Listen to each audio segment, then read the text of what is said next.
kembali ke surau, kembali ke surau, kembalilah belajar Al-Quran dan istiadat masih dahsyatnya. Kembali ke surau, kembali ke surau, kembalilah belajar Al-Quran dan istiadat masih dahsyatnya. Kembalilah, kembalilah, kembalilah, kembali ke surau, kembali ke surau, kembalilah belajar Al-Quran dan istiadat masih depannya. Kembali ke surau, kembali ke surau, kembalilah belajar Al-Quran dan istiadat masih depannya. Kembalilah, kembalilah, kembalilah. Assalamualaikum warahmatullahi wabarakatuh. Alhamdulillahi rabbil alamin wal aqibatu ala zalimin. Pulang ke kampung, pulang juga. Walaupun agak 2-3 hari ada kesempatan pulang. Inilah sebuah kerinduan orang di rantau ya. Tetap saja selalu ada keinginan untuk pulang, dapat membawa keberkahan dalam hidup, dan kita sekaligus juga dapat mempersiapkan diri kita dengan sebaik-baiknya menuju kampung akhirat. Yang karena itulah Abang terangkan sedikit mengapa menurut sunnah Nabi hari Jumat itu Rasulullah membaca surat As-Sajdah, mestinya juga dengan surat Al-Insan. Surat As-Sajdah itu mengingatkan kita tentang banyak hal, tentang kejadian manusia, tentang Allah memberikan kepada kita nikmat berupa pendengaran, penglihatan, pemikiran, dan yang tidak kalah pentingnya Allah mengingatkan kita dalam ayat yang berbunyi qul yatawaffakumul maut, qul yatawaffakumul malakul mautil ladzi wukila bikum thumma ila rabbikum turja'un. Katakanlah ya Muhammad, Allah yang mewafatkan kamu, dialah yang mewafatkan kamu, yaitu Allah yang memiliki malakul maut.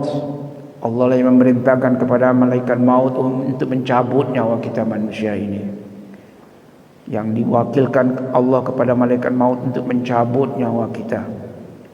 Dan ingatlah semua kalian nanti pasti akan dikembalikan kepada Allah. Jadi dari 31 macam keutamaan hari Jumat ini dalam kitab Zadul Ma'ad karangan Ibnul Qayyim, satu di antaranya adalah hari Jumat ini adalah hari Allah menciptakan langit dan bumi. Allah juga yang menentukan saat terjadinya hari kiamat. Jadi kiamat itu terjadinya hari Jumat. Ya, mau waktu kita dulu kalau hari Jumat membayangkan akan terjadi nanti kiamat semesta, hancur alam semesta ini. Karena itulah setiap hari Jumat kita diingatkan dengan soal kematian diri kita, juga soal terjadinya hari kiamat nanti. Dan tidak ada yang bisa membesarkan hati kita beriman beramal di dunia ini melainkan adalah baca kembali nanti surat As-Sajdah yang dibacakan Imam Ustaz Irzal tadi, bahwa hari kiamat itu, hari akhirat itu adalah Yaumul Fath, hari kemenangan.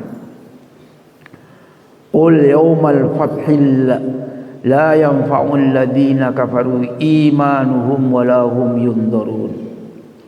Katakanlah ya Muhammad, pada hari kemenangan itu pada hari kemenangan itu tidak akan ada lagi manfaat imannya orang-orang kafir, dan tidak pula mereka akan diberi lagi waktu untuk bertobat, untuk beriman.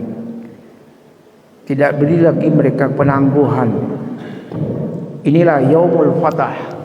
Di antara sekian banyak, hari kiamat adalah Yaumul Fatah, hari kemenangan orang-orang beriman. Dalam kompetisi persaingan hidup di dunia kita kalah. Banyak di antara kita yang mengalami kondisi hidup yang susah. Di Jakarta, di mana saja kita hadirin, umat Islam mengalami penurunan kemampuan ekonomi yang luar biasa. Kelas-kelas menengah, kata para ahli ekonomi, mengalami penurunan kemampuan. Beberapa hari sebelum pulang ke Sulawesi, ambo pergi ke Tanah Abang. Itu toko-toko di lantai 3 sampai 5 tu sudah banyak yang tutup gitu. Di Semarang, di Solo, di mana-mana banyak terjadi penutupan. Tidak sanggup lagi orang bayar itu. Sudah banyak disegel segala, dan tidak sanggup lagi untuk bayar. Jadi krisis ekonomi ini membuat kita makin lama makin terasa hadirin. Kemampuan kita untuk bisa mencukupi kebutuhan hidup makin menurun. Negeri kita lah makin banyak dikuasai, orang mengatakan asing dan asing. Dan tak tahulah nanti nasib kita bagaimana ya. Di dunia ini anak-anak cucu kita nanti bagaimana? Nasib mereka nanti sudah tidak punya apa-apa, semua sudah diambil, dirampok dan dirampas orang lain. Tapi satu hal yang sebutkan tadi dalam surat As-Sajdah, lepas dari segala kekalahan, kemunduran kita dalam kompetisi hidup di dunia ini, satu yang tidak boleh kita lupakan, bahwa saat hari kemenangan yang abadi itu ada di tangan kita orang Islam yang beriman, yang beramal, yang menjaga tauhidnya sampai pada hari akhirat. Jadi itulah sebabnya hadirin, tidak banyak orang mengerjakan sunnah Nabi, mengerjakan salat sujud tilawah pada hari Jumat ini. Tapi alhamdulillah Masjid Raya Pak Ustaz Rizwan sejak dari dulu ya, sejak berketek-ketek sampai kini masih tetap bertahan. Jadi inilah sunnah Nabi yang mudah-mudahan Masjid Raya, Masjid Muttaqin, mana lagi nanti ini ada masjid baru lagi nanti Masjid Az-Zaimah, bertekankan sujud tilawah ini adalah penting sekali. Mengingatkan kita tentang kematian, mengingatkan kita jangan selalu kita merasa hidup kita kecewa. Ingatlah akhir dari ayat terakhir, ayat 29 dari surat As-Sajdah, Yaumul Fath, hari kemenangan ada di tangan kita orang mukmin. Hadirin, terus yang kedua yang mau katakan, kemarin dari perjalanan dari bandara ke Sulawesi melalui Padang Panjang, Lembah Anai, itu berapa kilo jalan sedang diperbaiki sekarang? 7 kilo atau berapa sih? Itu Pak Gubernur mengatakan ketika kita sama-sama, Prof. Yurnalisudin yang lain itu di Makan Silaying itu tidak kurang dari 500 miliar dana yang harus disediakan pemerintah untuk memperbaiki itu kembali jalan. 500 miliar akibat terjadinya kemarin banjir itu. Dan itu pekerjaan masih berlangsung. Entah berapa lama lagi akan selesai kita tidak tahu. Mungkin akan berlanjut dengan periode pemerintahan gubernur berikutnya yang tanggal 27 November akan terjadi pemilihan kepala daerah. Dan Anda ingin katakan, di mana saja terjadi bencana, Allah Subhanahu wa taala menjanjikan kepada kita orang mukmin, kalau kita ingin luput dari bencana, luput dari berbagai kondisi kejadian yang sama-sama kita tidak mengharapkan, ada kata kunci dalam Quran surat At-Taubah yang berbunyi begini, wa ma kuntu mu'adzibahum wa anta fihim wa ma kana mu'adzibahum wa anta fihim wa ma kana mu'adzibahum wa hum yastaghfirun. Jadi kata kunci, dia Allah tidak akan mendatangkan, akan menyiksa mereka manusia itu sepanjang dua syarat. Wa anta fihim, engkau masih bersama mereka ya Muhammad. Jadi artinya kalau kita orang Islam ini masih tetap menjalankan sunnah Nabi, melaksanakan apa yang sudah kita yakini sebagai bagian dari contoh kehidupan yang diberikan Nabi, insya Allah kita akan terhindar dari mara bahaya. Entah kalau itu semata-mata ujian bagi kita orang mukmin. Yang kedua, kalau terjadi musibah yang menimpa, yang kita saksikan, segeralah kita orang mukmin ini istighfar, minta ampun pada Allah. Jadi orang terkena musibah, kalau kita kan mengucapkan inna lillahi wa inna ilaihi raji'un, walaupun musibah itu bukan semata kematian, tapi kalau terjadi musibah kan kita mengucapkan inna lillah. Ya. Bagi mereka yang sedang ditimpa musibah, perbanyak istighfar, taubat, minta ampun pada Allah. Soalnya dengan cara seperti itu, mudah-mudahan tidak akan lagi terjadi musibah-musibah berikutnya. Gitu.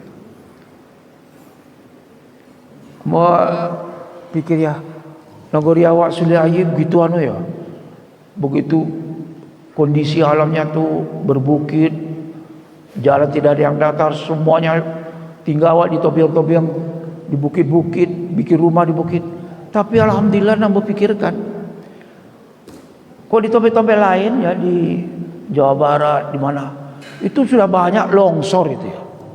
Nagari awak lain tak ada longsor.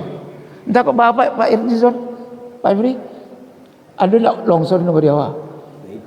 Itu dah alhamdulillah. Berpikir jangan-jangan kodek lain masih banyak orang di Sulawesi dan menjalankan sunnah Nabi. Mungkin negeri kita juga berbatu atau apa ya. Tapi alhamdulillah, marilah kita bersyukur pada Allah. Mudah-mudahan negeri kita ini selamat dari berbagai bencana. Nah, syaratnya kata Allah, tegakkan selalu sunnah Nabi. Dia Allah tidak akan menyiksa kalian kalau kalian tetap menjalankan sunnah Nabi. Salat berjamaah, membaca Quran, menyayangi fakir miskin, hidup selalu rukun damai, selalu menghindari perpecahan, konflik dan sebagainya. Allah akan menjamin kalian itu tidak akan terkena musibah. Kalaupun terjadi musibah, itu adalah terjadi musibah itu semata-mata karena ujian dari Allah mengenai iman yang kokoh orang mukmin. Itu yang kedua hadirin.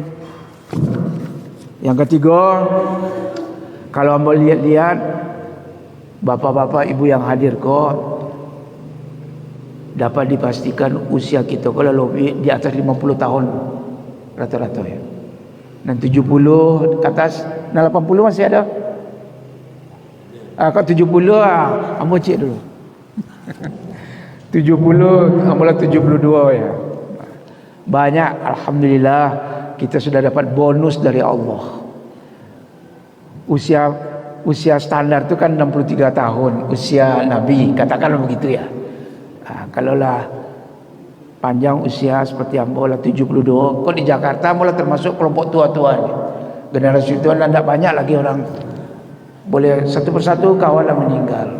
Alhamdulillah masih diberi Allah kita anugerah gitu ya. Jadi petang kawan apa kata abara tahu lain ini keingin hidup. Biarlah terserah Tuhan sajalah. Usialah sekian lah 75, 76 udah terserah Tuhan aja. Jadi ada doa Rasulullah begini. Doa Nabi di dalam hadis Bukhari, hadis sahih. Doa Nabi sederhana saja, tapi menyangkut soal usia gitu ya. Doa Nabi itu bunyinya begini. Bismillahirrahmanirrahim. Allahumma akthir mali wa waladi wa barik li fi ma a'taitani wa atil hayati ala ta'atika wa ahsin amali wa ghfirli. Doa Nabi kan pendek-pendek ya, tapi isinya padat gitu. Rasulullah itu memohon pada Allah apa? Wahai Allah, perbanyaklah hartaku, perbanyaklah rezeki hartamu untukku, wahai Allah. Perbanyaklah untukku anak keturunanku. Kita terjemahkan dulu ya. Perbanyaklah harta dan anak keturunanku. Berkatilah bagiku, berikanlah berkahmu padaku, wahai Allah, tentang mengenai apapun yang engkau rezekikan, yang engkau anugerahkan, yang engkau berikan padaku. Panjangkanlah hidupku, panjangkanlah usiaku. Kalau dengan perpanjangan usia itu akan menambah ketaatanku pada engkau, wahai Allah. Dan baguskanlah amal perbuatanku, serta ampunilah dosaku. Mari kita lihat satu-satu ya. Rasulullah itu bermohon agar perbanyaklah hartaku. Nabi bukan orang kaya. Kalau andai kata mau kaya, Nabi 1/5 harta rampasan perang itu hak Nabi. Mau beri pada keluarga, beri pada siapa saja, itu terserah beliau. Tapi sebenarnya Rasulullah itu kaya sekali. Cuma kaya itu tidak boleh memanfaatkan sendiri, tapi berikan kepada orang-orang yang membutuhkan, pada fakir miskin dan sebagainya. Yang kedua, anak Rasulullah itu ada 7 orang. Hanya 1 yang masih bertahan sampai beliau wafat. Tapi yang 1 kok, yaitu Fatimah, menurunkan Hasan, Husain, Zainab. Dari Husain itu keturunan Rasulullah banyak sekali, memenuhi jagat bumi ini. Di mana-mana ada keturunan Rasulullah, termasuk di Indonesia. Maka terjadilah persoalan habaib, persoalan nasab. Apakah benar di banyak para habaib ini turunan Rasulullah atau tidak? Kita tidak membicarakan itu. Tapi doa Nabi menunjukkan betapa besar keluarga atau orang muslim di Indonesia, di dunia ini, yang membasahkan dirinya kepada Nabi. Banyak kita keluarga besar. Wa barik li fima a'taitani, berikan berkahmu wahai Allah. Setiap apa yang Kau berikan padaku selalu membawa berkah. Makanan, ya, pakaian, rumah, kendaraan, apa saja. Anak keturunan semuanya membawa berkah hendaknya. Kata orang Sulaiman, kalau di Sulaiman segala lomak, iya kan, bore lomak, ayam lomak, tolu lomak, segalanya lomak. Dan itu memang tidak bisa dibohongin itu. Pulang Sulaiman, gulai ayam hitam bukan main lomak. Kau 2-3 hari sekolah sampai kali makan gulai ayam hitam. Itu sebenarnya itu apa? Mengandung barokahnya yang penting, hadirin. Wa atil hayati, panjangkan usiaku wahai Allah. Kalau Engkau berikan juga usia panjang, hendaknya aku senantiasa taat kepada Engkau wahai Allah. Dan baguskan perbuatanku wahai Allah. Bahkan di doa lain Nabi berdoa, jadikanlah wahai Allah rahmat Engkau justru lebih banyak Engkau berikan padaku di saat aku sudah berusia lanjut. Indah kibari sini, ketika usiaku sudah lanjut, berikan banyak lagi rizki Engkau kepadaku wahai Allah. Ampuni dosa dan kesalahanku. Jadi hadirin, marilah kita nikmati usia lanjut. Dan kalau dikata banyak kita yang sakit, yang terkena persoalan lutut, persoalan mata, telinga. Jadikanlah sebuah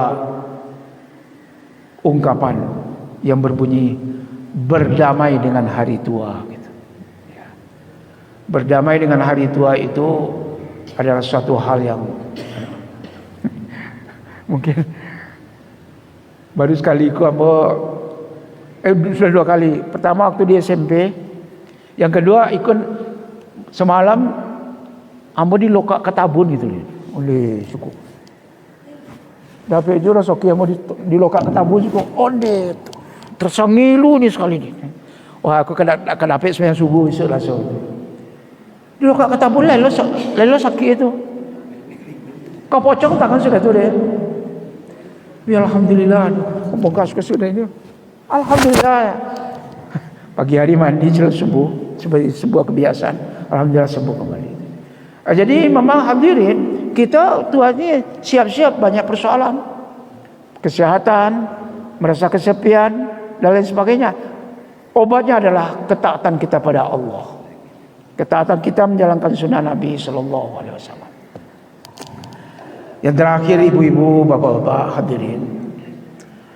Ini Aldo mungkin lama beritahukan dulu ya.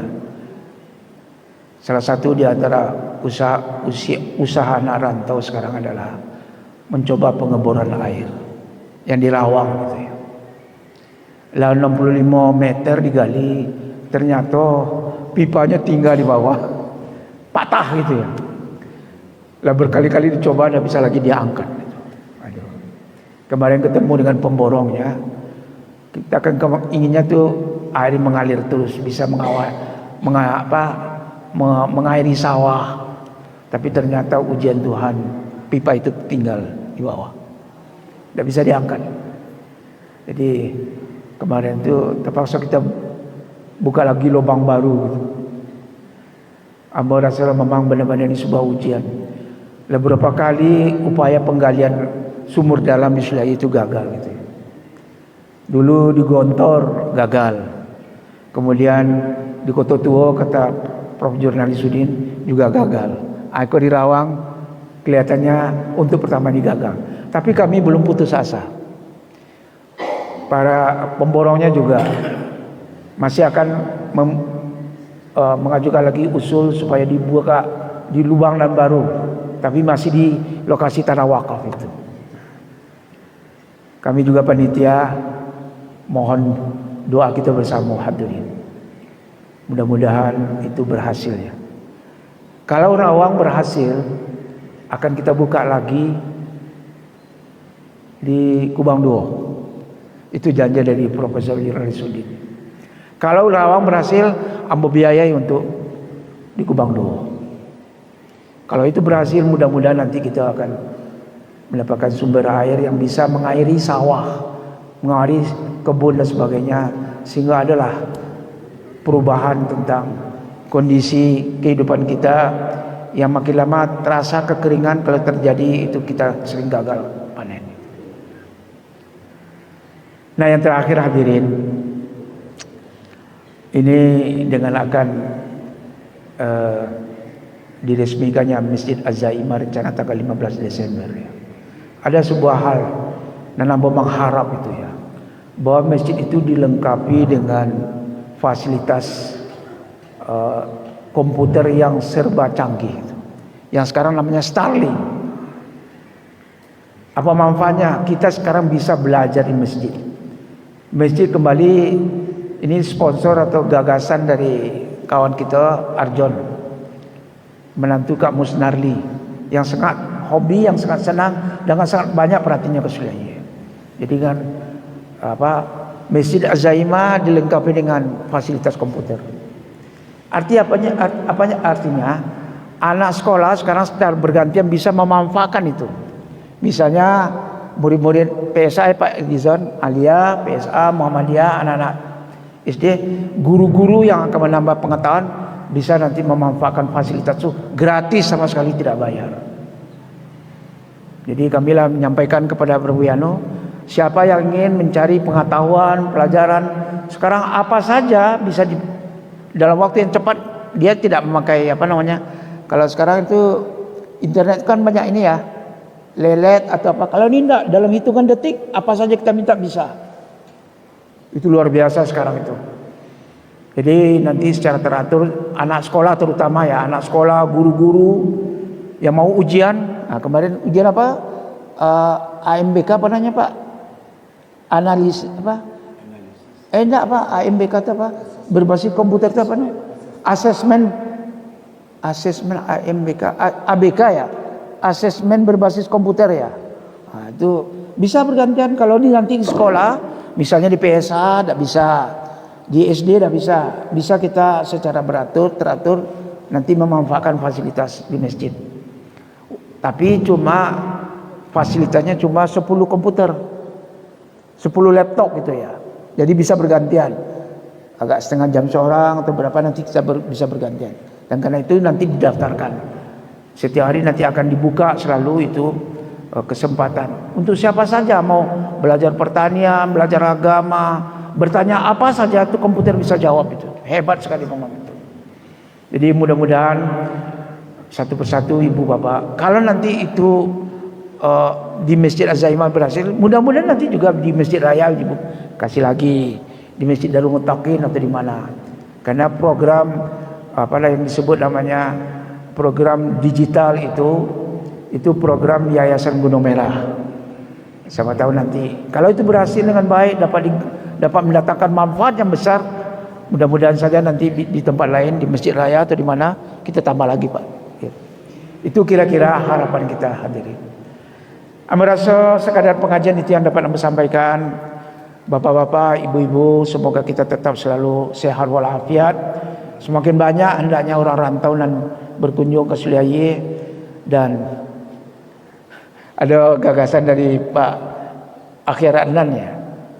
Nanti akan dibuat program anak-anak Suliaye dan Lamon nandak bodang di kampung, bahkan hampir 100% barangkali anak-anak kita sudah, kok tidak 90% anak-anak kita lah bodang rantau. Kita buat semacam home base camp. Jadi anak-anak tu diajak pulang ke Suliaye, disuruhnya tinggal seminggu atau 5 hari di Suliaye. Disuruhnya ke sawah, cari kobau.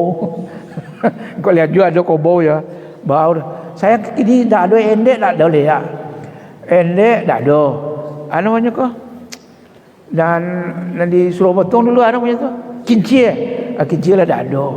Sayang sekali Bapak Ibu, kita lah tak ada lagi momentum-momentum masa lalu, tak banyak lagi yang bisa kita perlihatkan kepada anak-anak rantau kita. Karena itu si Arjo mengatakan ada rumah godang akan dijadikan semacam hotel gitu ya. Untuk ngumpul-ngumpul, kalau ada orang rantau itu apa, ngumpul di sana segala gitu. Jadi rumah-rumah penduduk kalau apa, nanti kalau pulang ada program bersama, itu kita perkenalkan kembali kampung kita dalam rangka wisata sulit air. Dharma wisata sulit air katanya gitu. Merasa begitu aja Bapak Ibu, terima kasih. Semoga kita selalu sehat walafiat. Peliharalah istiqomah kita sampai pada akhir hayat. Mudah-mudahan apa yang kita katakan tadi, Yaumul Fatah, hari kemenangan Allah sediakan bagi orang mukmin yang tetap tauhid, beriman yang baik dan benar, selalu ibadah yang baik, yang taat, yang istiqamah, muamalahnya yang bersih, akhlakul karimahnya yang tetap terpelihara dengan baik. Terima kasih. Mudah-mudahan bermanfaat untuk amba dan untuk kita bersama. Dan amba akhiri dengan wabillahi hidayah wa taufik. Wassalamualaikum warahmatullahi wabarakatuh.